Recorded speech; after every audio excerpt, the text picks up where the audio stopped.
Most cathedrals are built for the glory of God, but this one was built on a crime scene. Look closely at these walls. These aren't just medieval stones, they are Roman bricks, scavenged from the ruins of a dead city. This is St Albans. It has the longest nave in England, but its foundation isn't stone. It is blood.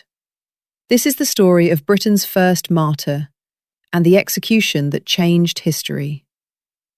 To understand this building, you have to go back 1,700 years to the year 304 AD. This hill wasn't a holy site then. It was an execution ground for the Roman city of Verulamium. A man named Alban lived here.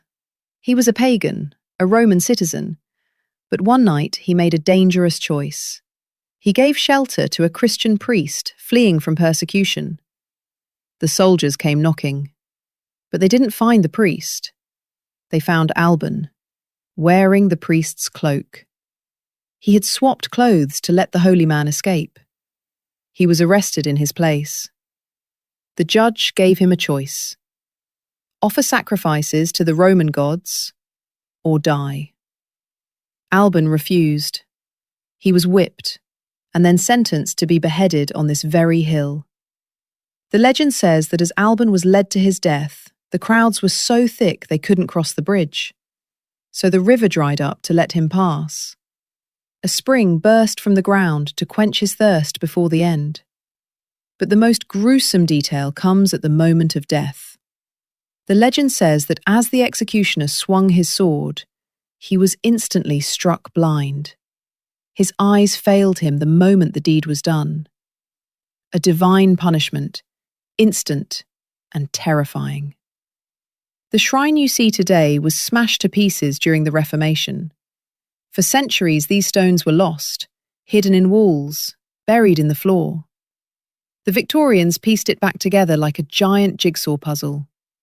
A broken monument for a broken man.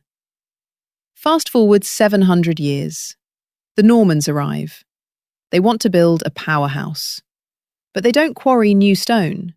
They go to the ruins of the Roman city down the hill, and they tear it apart. That is why this cathedral looks so different.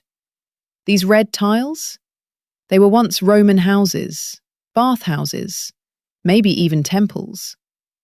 The Normans literally built their church out of the corpse of the pagan empire that killed St Alban. It is the ultimate victory. The empire that tried to crush Christianity now holds up the roof of its cathedral. But before you look up at the roof, you must look down at your feet. There lies the brass engraving of Abbot Thomas de la Mare. It is one of the finest medieval brasses in all of England, capturing the image of a man who ruled this abbey for nearly 50 years. He was a giant of his time. He survived the horrors of the Black Death, and he stared down the angry mobs of the peasants' revolt. But now, he is silent. A powerful ruler, flattened into the floor, watching the centuries walk over him. But peace didn't last for long after Thomas died. In the 14th century, this cathedral wasn't a sanctuary, it was a fortress. The Wars of the Roses raged right outside these doors. 2 major battles were fought here. King Henry VI was captured just yards from here. Soldiers stormed through the streets. The ground was soaked in blood once again. These walls have seen monks, martyrs, and kings, and they have survived them all. Today, St Albans has the longest nave in England, a long walk that gives you time to think. Think about the man who gave up his life for a stranger.